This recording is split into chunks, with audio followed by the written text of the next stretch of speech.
Assalamu alaikum student mathematics 4024 welcome to maths guru grade 10 students I hope you all have seen this video जो previous video मैंने share की थी आपके साथ जिसमें मैंने जो है वो डिटेल में आपको गाइड किया about the topics and the type of questions of re exam. अपनी प्रिपरेशन को स्टार्ट करने से पहले वो वीडियो ज़रूर देख लेना। और in this video I will be sharing some practice questions. मेरे पास एंड ऑफ ईयर एग्जाम का पेपर 1 है, जो कि मैं जिसके क्वेश्चंस इस वीडियो में शेयर कर लेते हैं, क्वेश्चंस को डिस्कस भी कर लेंगे और ताकि तुम लोग जब इसको सॉल्व करो तो तुम्हें जो है वो हेल्प मिल जाए। तो this is the question number 1। ये पहला क्वेश्चन था हमारे पास और पेपर 1 ये एंड ऑफ ईयर का था, इसमें कैलकुलेटर अलाउ नहीं था। तो अभी तो फिलहाल तुम्हारे पास जो पेपर है उसमें कैलकुलेटर अलाउ है, तो ये वाले जो क्वेश्चन है तुम्हारे लिए बड़े इजी हो जाएंगे। नंबर्स मैंने तुम्हें बताया था, नंबर्स के कुछ क्वेश्चंस हमने डाले हैं।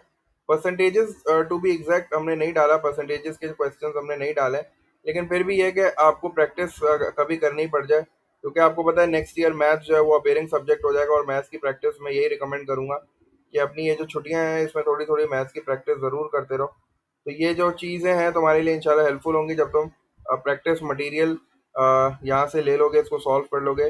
काफ़ी सारे questions and of year exam के पेपर 1 के मैंने सॉल्व भी किए हुए हैं, वो भी तुम्हें इंशाल्लाह वीडियो मिल जाएगी चैनल पे। लेकिन जल्दी से सारे क्वेश्चंस जो है वो इस वीडियो में देख लेते हैं। ये क्वेश्चन नंबर 1 था जिसमें हमें जो है वो परसेंटेज में कन्वर्ट करना था। तो परसेंटेज में कन्वर्ट करने के लिए सिंपल हमने इन दोनों को 100 से मल्टीप्लाई कर दिया था। ये डेसिमल में था, इसको 100 से मल्टीप्लाई किया, ये 96% बन गया।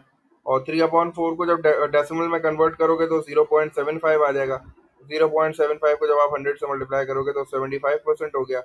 नेक्स्ट क्वेश्चन हमारे पास ये था जिसमें उसने हमें जो है वो परसेंटेज प्रॉफिट का बोला था। परसेंटेज प्रॉफिट का फॉर्मूला होता है, आपको पता है, जो हमारे पास difference divided by original value multiply by 100।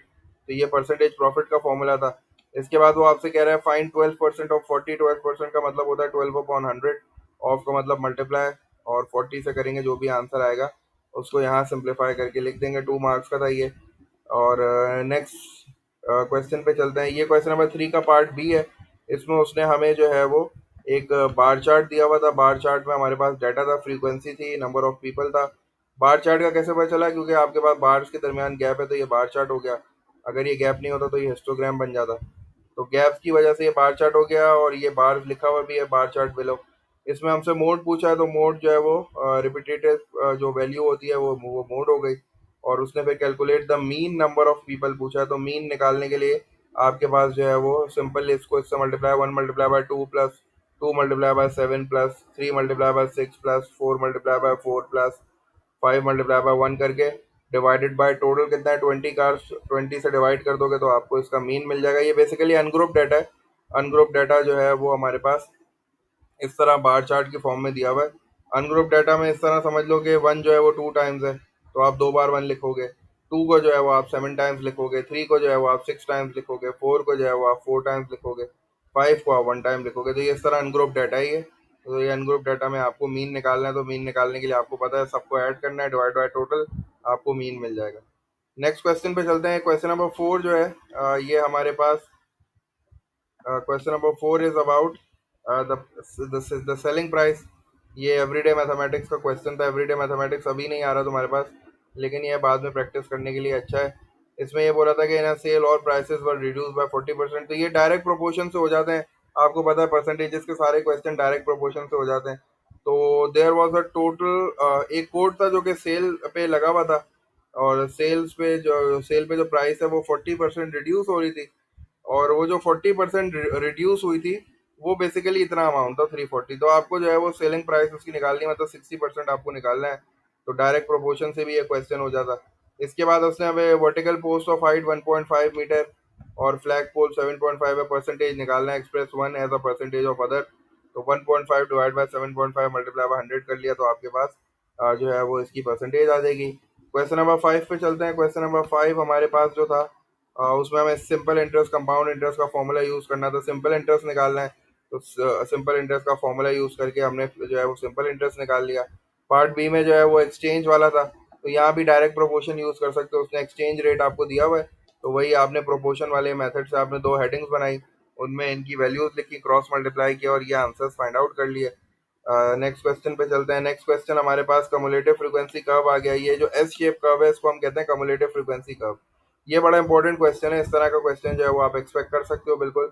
इसमें उसने ये बोला हुआ है कि 120 जो है वो हमारे पास टोटल सीरियल के पैकेट्स हैं, और उनके बारे में ये इन्फॉर्मेशन इस तरह दी हुई है कि उनका मास कितना है, कम्युलेटिव फ्रीक्वेंसी यहाँ दी हुई है। कम्युलेटिव फ्रीक्वेंसी आपको पता है कैसे निकालते हैं? ये समटाइम्स ऐसा होता है कि ये बना हुआ आता है, जब बना हुआ आएगा तो यहाँ कम्युलेटिव फ्रीक्वेंसी ऑटोमेटिकली गिवन होगी। लेकिन जब ये बनाने के लिए आएगा तो फिर आपको फ्रीक्वेंसी टेबल मिलेगा, फिर आप उसको कम्युलेटिव में कन्वर्ट करते हो और फिर ये जो है कर्व बनाते हो जिसको कम्युलेटिव फ्रीक्वेंसी कर्व कहते हैं। अब इसमें वो हमसे कह रहा है use the diagram to estimate the median. अब मीडियन आपको पता है 50% डाटा पे होता है, तो 50% डाटा आपके पास डाटा कितना है 120, तो इसका 50% आपने निकाला और जो भी वैल्यू आ रही थी वहां से आपने एक पहले हॉरिजॉन्टल लाइन खींची और वर्टिकल लाइन खींच के ये वैल्यू पढ़ ली। तो ये वाले जो क्वेश्चंस है ना जिसमें आपको कम्युलेटिव फ्रीक्वेंसी कर्व से मीडियन और फर्स्ट क्वार्टाइल, ये जो मीडियन है ये सेकंड क्वार्टाइल होता है जिसको हम Q2 कहते थे, तो इसमें मीडियन निकालना है। मीडियन निकालने का तरीका क्या है? 50% ऑफ द डाटा। तो डाटा आपके पास टोटल 120 है, 120 का आपने 50% निकाला, जो भी वैल्यू आ रही थी यहाँ से आपने उसको पढ़ा, हॉरिजॉन्टल लाइन वर्टिकल लाइन जो भी आंसर है आपने उसको पढ़ लिया। अब उससे पढ़ने के लिए सबसे पहले आपको जो है ना ये पता होना चाहिए कि भाई हमारे पास जो स्केल है एक्स एक्सिस और वाई एक्सिस पे वो कितना है। तो उसका तरीका ये होता है कि दोनों वैल्यूज के दरमियान जो डिफरेंस है वो निकाला, अब जहाँ एक का डिफरेंस है, और वन को डिवाइड कर दिया नंबर ऑफ लाइन से, तो आपको पता चल जाएगा कि एक बॉक्स की वो कितनी है वैल्यू। अब यहाँ की बात करूँ तो यहाँ 0 से 20 मतलब डिफरेंस 20 का है, और इन दोनों के दरमियान लाइंस कितनी है 1 2 3 4 5, तो 20 डिवाइड बाई 5 4। इसका मतलब है ये जो एक लाइन है ना ये 4 के बराबर है, तो 4 8 12 16 20। ठीक है, तो इस तरह जो है वो स्केल पढ़ना आना चाहिए। जब तक स्केल नहीं पढ़ना आएगा तो हमें वैल्यूज भी रीड करना नहीं आएंगे। इंटरकोडाइल रेंज आ गई। इंटरकोडाइल रेंज आपको पता है मैक्सिमम Q3 माइनस Q1 होता है, Q3 भी निकालना पड़ेगा, Q1 भी निकालना पड़ेगा, Q2 तो मीडियन है, तो वो चीज़ आपको इस तरह करनी पड़ेगी। उसके बाद ये छोटा सा एक क्वेश्चन दिया हुआ है इंटरकोडाइल रेंज का, इंटरकोडाइल रेंज लिखें, तो ये चीज़ हो गई। उसके बाद जो क्वेश्चन नंबर 7 था वो फंक्शंस का था।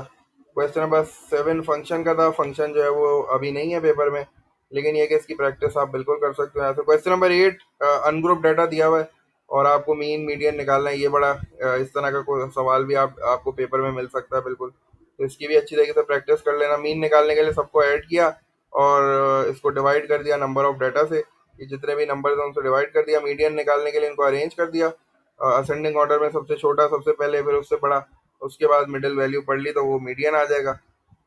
तो ये क्वेश्चन की लाजमी प्रैक्टिस करना, ये क्वेश्चन बड़ा इंपॉर्टेंट है। ये क्वेश्चन की भी अच्छी तरीके से प्रैक्टिस करना।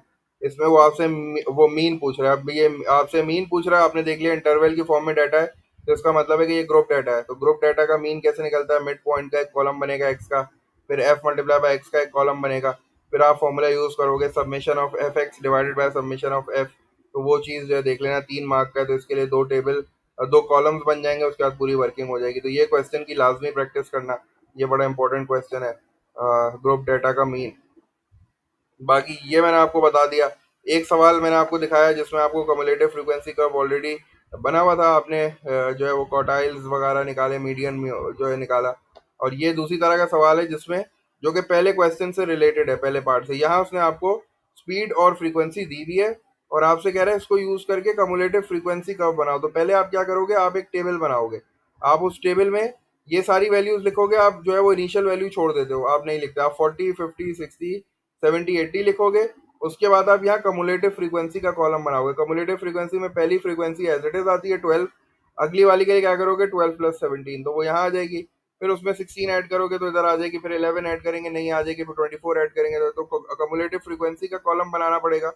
फिर उसके बाद आप इसको यहाँ प्लॉट करोगे तो यहाँ एस शेप कर्व आएगा, और एस शेप कर्व के बाद जब वो कम्युलेटिव फ्रीक्वेंसी कर्व बन जाएगा तो फिर आपको मीडियन निकालना है। तो मीडियन आपको पता है 50% ऑफ द डाटा पे होता है, तो 50% ऑफ डाटा निकाल के आपने यहाँ से हॉरिजॉन्टल लाइन ड्रॉ की, फिर वर्टिकल लाइन ड्रॉ की, जो भी आंसर है आपने उसको पढ़ लिया। तो ये क्वेश्चन की अच्छी तरीके से प्रैक्टिस करना। फिर ये फंक्शन का था, तो फंक्शन में आपको ये मैचिंग करनी थी कि कौन सा जो है वो क्यूबिक है, कौन सा जो है वो क्वाड्रेटिक है, कौन सा जो है वो रेसिप्रोकल है। तो ये चीज़ें जब आप फंक्शंस को रिवाइज करोगे तो आपसे ये भी सॉल्व हो जाएगा इंशाल्लाह। उसके बाद ये हिस्टोग्राम का क्वेश्चन था। हिस्टोग्राम मैंने वीडियो में बताया नहीं है कि हमने हिस्टोग्राम दिया है कि नहीं दिया है, तो हिस्टोग्राम का क्वेश्चन इतना इंपॉर्टेंट नहीं है, लेकिन फिर भी जब प्रैक्टिस करो तो इसकी भी ज़रूर प्रैक्टिस कर लेना। यहाँ आपको जो है वो पी दिया हुआ है, मतलब पी का मतलब है 5 से लेके जो 10 वाला इंटरवल है, 5 से 10 वाला इंटरवल ये रहा है, ये इसमें पी दिया हुआ है। तो यहाँ आपने क्या किया, यहाँ फॉर्मूला, यहाँ फ्रीक्वेंसी डेंसिटी दी हुई है, यहाँ फ्रीक्वेंसी है, ठीक है, तो आप क्या करोगे, फॉर्मूला यूज करोगे फ्रीक्वेंसी डेंसिटी का। क्या होता था, frequency divided by the class width. तो frequency divide by the class width में आप देख लोगे आपकी फ्रीक्वेंसी कितनी है, फ्रीक्वेंसी आपको निकालनी है, divided by the class width. Class width आपकी कितनी है, 5। तो 5 को जब आप 1 से मल्टीप्लाई करोगे, फ्रीक्वेंसी डेंसिटी का फॉर्मूला निकालोगे, तो आपको पी की वैल्यू मिल जाएगी, पी की वैल्यू 5 हो जाएगी। इसके बाद आपको जो है वो यहाँ 14 दिया हुआ है, 20 से 30 जो है वो 14 दिया हुआ है। तो 14 को आप क्या करोगे, ये कितनी है इसकी क्लास विड्थ, इसकी क्लास विड्थ है 10। तो 14 डिवाइड बाय 10 कितना हो जाएगा, 1.4। तो 1.4 तक आपने जो है वो एक बॉक्स बना दिया। तो ये हिस्टोग्राम को सॉल्व करने का तरीका इस तरह था। पी की भी वैल्यू आ जाएगी, क्यू की भी वैल्यू आ जाएगी। क्यू के लिए आप देखोगे, क्यू के लिए अगेन उसने फ्रीक्वेंसी नहीं दी हुई, लेकिन फ्रीक्वेंसी डेंसिटी दी हुई है और क्लास विड्थ दी हुई है। दोनों को मल्टीप्लाई करोगे, फ्रीक्वेंसी मिल जाएगी। ठीक है, तो ये इस तरह के क्वेश्चंस जो है वो आपके पेपर में आप नहीं एक्सपेक्ट कर सकते, क्योंकि हमारे पास काफ़ी सारी चीज़ें थी, मार्क्स कम थे, तो हमने फिर इसको छोड़ दिया, क्योंकि ये जो है एंड ऑफ ईयर में काफ़ी आया था हिस्टोग्राम। तो ये वाली की प्रैक्टिस कर लेना। ठीक है, उसके बाद आपके पास जो नेक्स्ट क्वेश्चन है ये पाई चार्ट का है। पाई चार्ट का क्वेश्चन ज़रूर प्रैक्टिस करना। ये पाई चार्ट में इसने जो है वो आपसे क्या पूछा है, इसने without work out the total number of. तो ये जो है डायरेक्ट प्रोपोर्शन से ही हम करते थे, तो आप इसको डायरेक्ट प्रोपोर्शन से ही कर लेना। काइनामेटिक्स हमने नहीं दिया हुआ, ये काइनामेटिक्स का क्वेश्चन है, आप इसकी भी प्रैक्टिस कर सकते हो।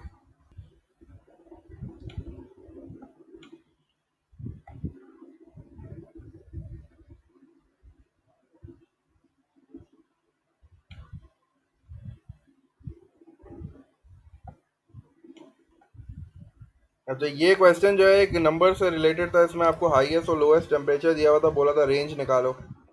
तो रेंज निकालने के लिए मैक्सिमम वैल्यू ये रही, मिनिमम वैल्यू ये रही, दोनों को माइनस कर दिया, तो आपके पास आंसर आ गया।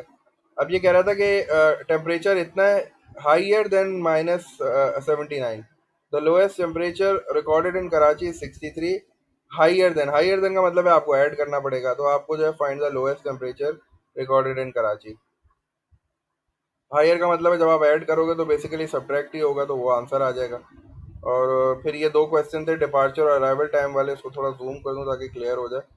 हाँ, ये इस तरह से अब क्लियर है। तो ये जो है वो इस तरह दो डिपार्चर और अराइवल टाइम वाले क्वेश्चन थे, इनकी भी आप प्रैक्टिस कर सकते हो। उसके बाद हमारे पास वो नेक्स्ट क्वेश्चन 14 था, ये साइमल्टेनियस इक्वेशन टाइप का था। इसमें उसने आपको दो इक्वेशंस दी हुई थी, एक लाइन प्लॉट हुई भी थी पहले से, एक आपको प्लॉट करनी थी, ये वाली जो थी। अच्छा, ये कह रहा है line 2y = x is already drawn. y = 2 का मतलब है y एक्सिस को 2 पे कट करिए, एक हॉरिजॉन्टल लाइन आ जाएगी यूं करके।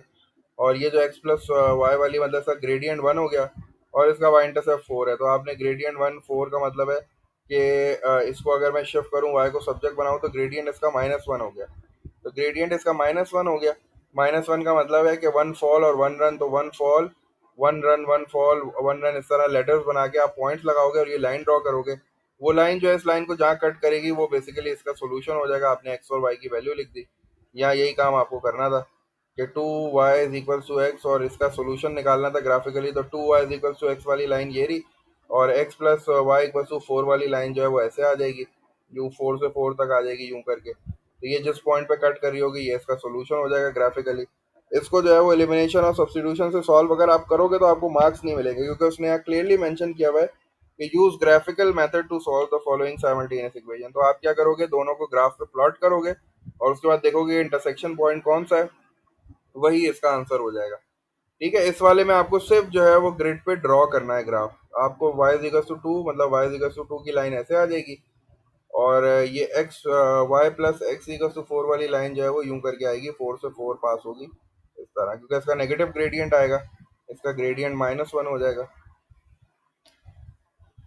तो दिस इज क्वेश्चन नंबर 15। इस क्वेश्चन नंबर 15 में हमारे पास एफ एक्स एक फंक्शन दिया हुआ है, और हमसे f(2) पूछ रहा है, और हमसे पूछ रहा है कि f(−31) जो है उसकी वैल्यू क्या होगी। तो f(2) के लिए इसी में डायरेक्टली x की जगह पे 2 पुट कर दो, 4 2 8 हो जाएगा, 8 + 3 11 हो जाएगा।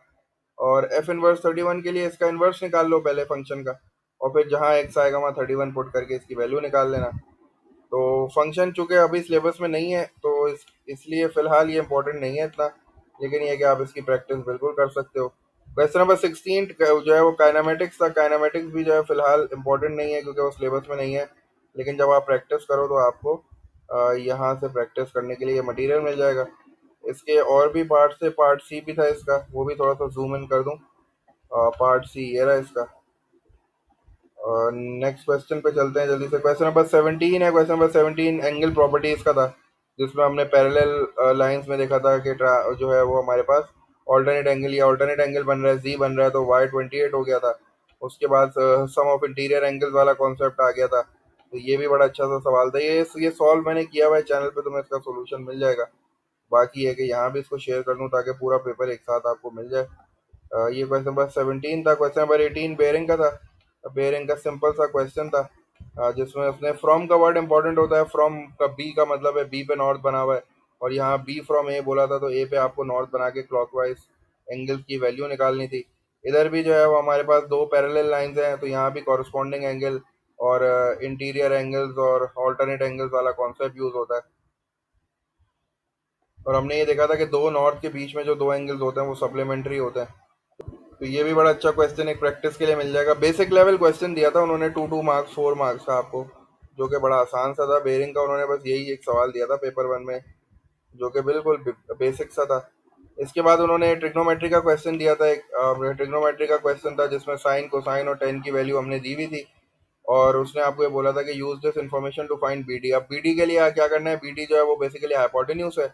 आपको दिया हुआ है ऑपोजिट और हाइपोटेन्यूज, तो ऑपोजिट हाइपोटेन्यूज साइन वाला रेशियो यूज करके आपने बी डी की वैल्यू निकाल ली थी बगैर कैलकुलेटर के। आपको कैलकुलेटर की जरूरत नहीं पड़ी थी क्योंकि साइन कॉस और टेन की वैल्यू दी हुई थी। लास्ट क्वेश्चन जो था वो सर्कल प्रॉपर्टीज का था। सर्कल प्रॉपर्टी का क्वेश्चन 3 मार्क का था इस तरह का। इसमें उसने आपको एक सेंटर दिया हुआ था, और यहाँ दो पैरेलल लाइंस थी, तो यहाँ जी बन रहा है। जी के कॉन्सेप्ट से जो है वो आपको पता है कि ये टेंजेंट है और ये रेडियस है, तो इसके दरमियान 90 डिग्री होगा। ये 90 डिग्री बन रहा है टोटल, तो 90 में से 24 को माइनस करेंगे तो ये एक्स की वैल्यू आ जाएगी। और उसके बाद आप देख रहे हो कि ये जी बन रहा है इस तरह, तो ये एक्स जो है ये हमारा इसके बराबर हो जाएगा। ये आइसोसेलेस ट्राइंगल है, ये भी रेडियस, अगर ये 24 होगा तो ये भी 24 हो जाएगा। तो x जो है वो y प्लस 24 के बराबर हो गया था, तो हमने इस तरह y की वैल्यू भी निकाल ली थी। तो that was all about the practice questions. और ये एंड ऑफ ईयर का जो है वो पेपर नंबर 1 है। इसके मेरे ख्याल से 8 to 9 क्वेश्चंस मैंने सॉल्व करके डाले हुए हैं पहले से, और मैं इंशाल्लाह कोशिश करूंगा टाइम मिल गया तो मैं ये एक दो सवाल और डाल दूं सॉल्व करके, ताकि ये कि तुम लोग की प्रैक्टिस थोड़ी सी अच्छी हो जाए। P2 इंशाल्लाह शेयर करूंगा, और वो असल में वो मैंने इमेजेस मंगवाए किसी से, जैसे ही आ जाते तो मैं इंशाल्लाह तो तुम लोग के साथ ज़रूर उसको शेयर करूंगा। तो over to you guys, practice करो इंशाल्लाह। कोई कंफ्यूजन हो तो मुझसे पूछ लेना, ठीक है। और वो ज़रूर अपनी प्रैक्टिस से पहले वो वाली वीडियो देख लेना जिसमें मैंने आपको डिटेल में गाइड किया कि कौन कौन से टॉपिक्स इंपॉर्टेंट है।